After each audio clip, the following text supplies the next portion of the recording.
ગુજરાતમાં આમ આદમી પાર્ટી ધીમે ધીમે પોતાનું રાજકીય સ્થાન મજબૂત કરી રહી છે, પરંતુ તેની સાથે સાથે એક પછી એક વિવાદો પણ વધતા જઈ રહ્યા છે. ભારતના રાજકારણમાં જ્યારે નેતાઓ પર ગુનેગારો સાથેના સંબંધોના આરોપો લાગે અને તેમના ફોટા વાયરલ થાય ત્યારે તે મુદ્દો માત્ર રાજકીય નહીં પરંતુ કાયદો અને જાહેર વિશ્વાસ સાથે પણ જોડાઈ જાય છે. હાલમાં ગુજરાત આમ આદમી પાર્ટીના કેટલાક નેતાઓ આવા જ એક ગંભીર વિવાદમાં ફસાયા છે. શું છે સમગ્ર મામલો, વિગતે વાત કરીએ આ અહેવાલમાં. નમસ્કાર, હું છું ચિરાગ વર્ષાબેન. આપ જોઈ રહ્યા છો સ્વમાન. કચ્છમાં ખેડૂતોની જમીન અદાણી એનર્જી દ્વારા લેવામાં આવવાના મુદ્દે આમ આદમી પાર્ટી દ્વારા મોટું આંદોલન કરવામાં આવ્યું હતું. આ મુદ્દે પાર્ટીના મોટા નેતાઓ મેદાને ઉતર્યા હતા અને સ્થાનિક નેતાઓ સંજય બાપટ અને કાયનાત અંસારી પણ ખુલ્લેઆમ બોલી રહ્યા હતા. પરંતુ હવે આ જ આંદોલન સાથે જોડાયેલા એક અલગ જ વિવાદ સામે આવ્યો છે, જેણે સમગ્ર રાજ્યમાં ચર્ચા જગાવી છે.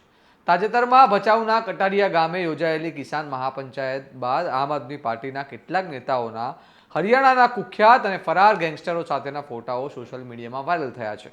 એટલું જ નહીં, આ કાર્યક્રમ દરમિયાન એક કુખ્યાત શાર્પ શૂટર હાજર હોવાના પણ ગંભીર આરોપો લગાવવામાં આવી રહ્યા છે. આ વિવાદમાં વધુ તેલ ત્યારે છંટાયું જ્યારે હત્યાના આરોપીઓને આશરો આપનારા લોકોની સાથે આપ નેતા સંજય બાપટની એક રીલ સોશિયલ મીડિયામાં વાયરલ થઈ. આ સાથે પૂર્વ આમ આદમી પાર્ટી કચ્છ જિલ્લા પ્રમુખ કાયનાત અંસારીનો એક ફોટો પણ સામે આવ્યો છે, જેમાં તેઓએ ગેંગસ્ટરને કેક ખવડાવતા દેખાય છે. આ ફોટાએ વિવાદને વધુ ગંભીર બનાવી દીધો છે. મળતી માહિતી મુજબ હરિયાણાના ભિવાનીમાં કોર્ટ પરિસરમાં થયેલી હત્યાના કેસમાં ફરાર આરોપીઓ વિકાસ ઉર્ફે ગોલુ જસબીરસિંહ સેરોન અને ડિંકેશ ઉર્ફે કાલી પરમાનંદ ગર્ગ હતા. ગુજરાત એટીએસ અને કચ્છ પોલીસ દ્વારા 21 તારીખે આ બંને આરોપીઓને રાપરના એક ઘરમાંથી ધરપકડ કરવામાં આવી હતી. આ ધરપકડ બાદ સવાલ ઊભા થયા છે કે શું આમ આદમી પાર્ટીના નેતાઓ આવા ગેંગસ્ટરોને શરણ આપવામાં સંડોવાયેલા હતા? આ સમગ્ર મામલે કચ્છ સહિત સમગ્ર ગુજરાતમાં ચર્ચાઓ જગાવી દીધી છે. રાજકીય વર્તુળોમાં સવાલ થઈ રહ્યો છે કે જો કોઈક પાર્ટીના નેતાઓ કુખ્યાત ગુનેગારો સાથે સંબંધ ધરાવતા હોય તો તે કેટલું યોગ્ય ગણાય, અને આવા લોકોને આશરો આપવો શું કાયદાની નજરે ગુનો નથી?